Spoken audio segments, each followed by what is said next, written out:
You know, Nuggets with Jokic are 6-0 in Game 5s when the series is tied at 2. Interesting. First quarter, watch as Jokic is defended by Hartenstein, and Jokic gets inside and lays it in plus the foul. Nuggets down 3 after the made free throw. 1-point game now. Jokic backing down Hartenstein and scores the lefty hook. The ball swings to Jokic, who hits a 3 over Hartenstein. Jokic had 15 points on 6 for 7 shooting with Hartenstein as his primary defender. Under 4 minutes left in the half, the Nuggets lead by 6. Jamal Murray goes to work. Murray. Denver goes up 51-43. About a minute left in the half. Thunder down 56-49. SGA gets the steal, pushing the pace. Gilgeous-Alexander lays it in, plus the foul. Thunder. They're now within 2 at the break. Third quarter, Nuggets lead by 4. Jamal Murray back to work. He had 28 points. There's a three-pointer. A minute later, Murray using the screen hits another 3. And the Nuggets lead 75-68. Next Nuggets possession, Murray. Tough fadeaway J over Luka Doncic. Murray on fire in the third. Denver built a huge lead. But then Jokic misses the layup, gets it back, lays it in. In the third quarter, Jokic and Murray outscored the Thunder 25-24. Denver led 86-78 after 3. But the Thunder are down just 2 in the fourth. SGA misses it, Dort saves it, and then Chet Holmgren. He's going to lay it in, and the Thunder tie up the game. Holmgren had 14 points under 3 minutes to play, tied at 98. Hartenstein slams it home. OKC goes up 100-98. So under 3 to play, Nuggets down 2. Jokic. Nikola Jokic had 44 points and 15 rebounds, and the Nuggets tied at 100. About 2 minutes to go, same score, SGA. Clutch when it mattered most. Thunder go up by 3 after the made free throw.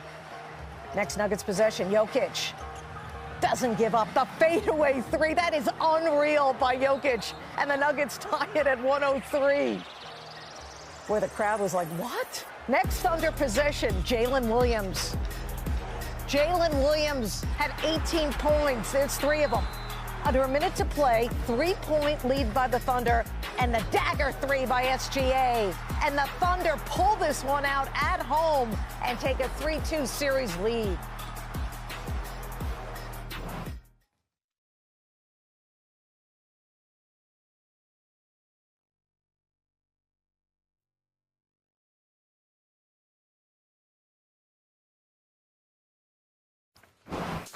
Well, the Nuggets led by 8 points entering the fourth quarter, and then it was all OKC Thunder from there. The Thunder outscored the Nuggets 30.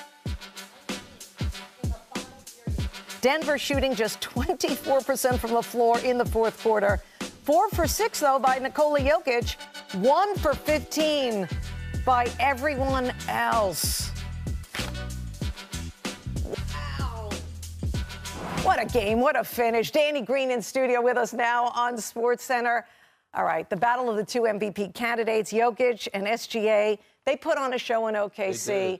I mean, start to finish. But the fourth quarter is where everything turned in OKC's favor. How did they do it? I have to give a lot of credit to the others, and it started with Lu Dort. They were down by double-digit, figured numbers by 10 or 11, maybe even 9.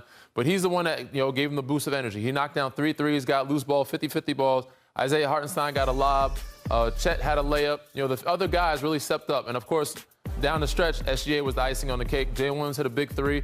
But Lu Dort was the guy, really, that got them into this game and brought them back. So you got to give a lot of credit to the other guys. SGA, in that second half, even though he had 30, he didn't seem as aggressive as he normally was, and he still ended up with 30. But he had the dagger 3 and a couple free throws that helped seal the game. But, Danny, what did you learn about the Thunder? I mean, they were behind in double digits, okay? And they found a way. Did you learn anything about the Thunder that you did not know before this Game 5? Early in the series, I was not impressed by the 40-point win. I was more impressed with tonight's win because they showed maturity. They didn't give up. They were down big numbers or down double digits, and they kept fighting. They showed that they have the experience and can get back into a game, whether they're not in rhythm or not, even their star players not playing their best basketball, and they can win a gutty win against the Denver Nuggets team who has championship DNA experience. Do you see this going 7?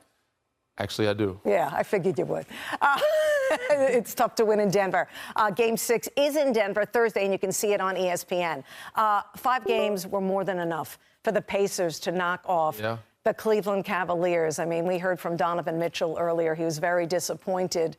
What impresses you the most about Indiana moving forward now to the conference final? I speak again, maturity. The experience that they have from last year to this year.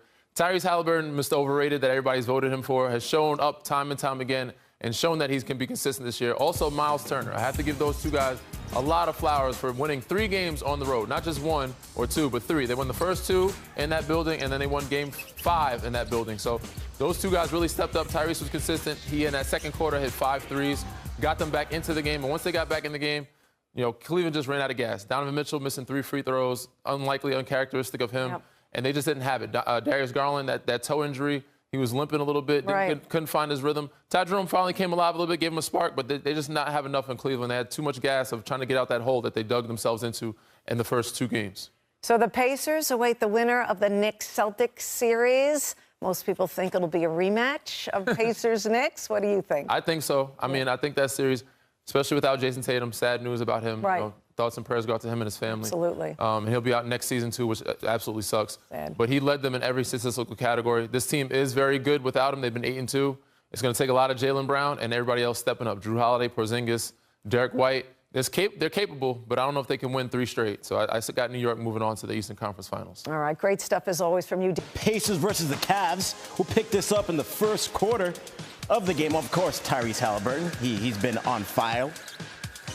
Cavs down. Cavs up 7. And Donovan Mitchell gets a steal here.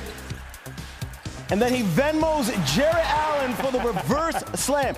That's just like the cha-cha slide. Reverse. 9-point lead. Second quarter. Pacers down 10. Tyrese Halliburton sinks one from deep. This is when he really started to heat up. Pacers within 7. Later in the second, Halliburton from the logo. He went 5 for 5 from 3 in the second. They're down 4. Third quarter. Pacers trail by 1. Pascal Siakam. He's also got service from downtown.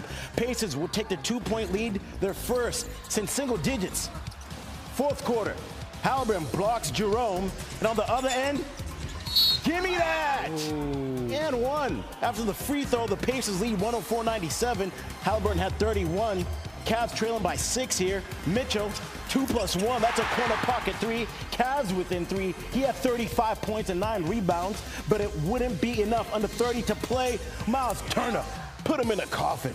Pacers win 114-105. Nuance Sports Center. Donovan Mitchell reacts at the podium. They've been there. We had some mental lapses, and they capitalized. And those can change a series. You lose game 1, you're chasing a series. Game 2 happens, chasing, and you give a lot of energy game 3, and then game 4, find the uphill battle against a team that has the fastest pace in league history. Yeah. I saw that you went back out on the court a little bit after the final buzzer.